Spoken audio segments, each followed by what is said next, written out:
ડભોઈના તમામ નાગરિકોના સ્વાસ્થ્યથી માંડી તમામ સરકારી સહાય ધારાસભ્ય કાર્યાલયથી મળી રહે તે માટે જનસેવા કેન્દ્ર કાર્યાલય ખાતે કાર્યરત છે. ત્યારે ડભોઈ નગરમાં વસતા 70 વર્ષીય વૃદ્ધ જેમના સ્વાસ્થ્ય માટે સરકાર દ્વારા વયવંદના યોજના બહાર પાડવામાં આવી હતી, તે અંતર્ગત ધારાસભ્ય જનસેવા કેન્દ્ર ખાતે 200 જેટલા રજીસ્ટર આ યોજના માટે થયા હતા.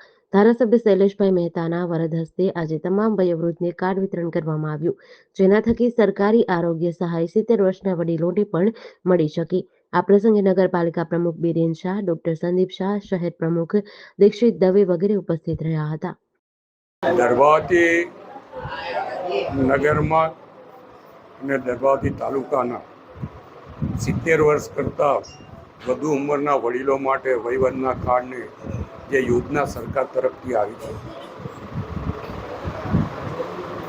દર્ભાવતીના અમારા ધારાસભ્યના કાર્યાલય પર જનસેવા કેન્દ્ર ચાલુ કરવામાં આવ્યું છે અને ત્યાં લગભગ 200 જેટલા વડીલો દ્વારા અહીંયા રજીસ્ટ્રેશન કરાવવામાં આવ્યું હતું અને એમને આજે કાર્ડ અર્પણ કરવાનો કાર્યક્રમ અહીંયા આગળ રાખવામાં આવ્યો છે.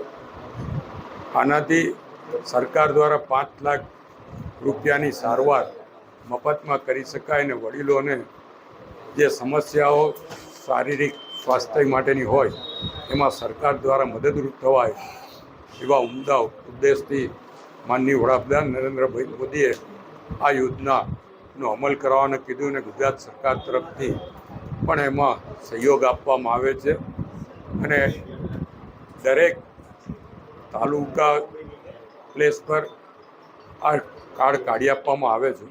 ખાસ કરીને સામાજિક આગેવાન કાર્યકર તરીકે ધારાસભ્યની જે ફરજ છે એ ફરજના ભાગરૂપ આ કાર્ડ અહીંયાથી કાઢવામાં આવે છે.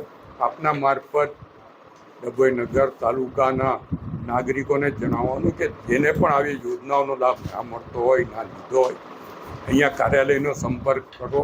અહીંયાથી યોગ્ય માર્ગદર્શન આપીને જે તે તમામ યોજનાઓનો લાભ એમને મળે એવા પ્રયત્નો કરો. જેડીસી ન્યૂઝ સાથે નિરંજન ચૌહાણ, ડભોઈ.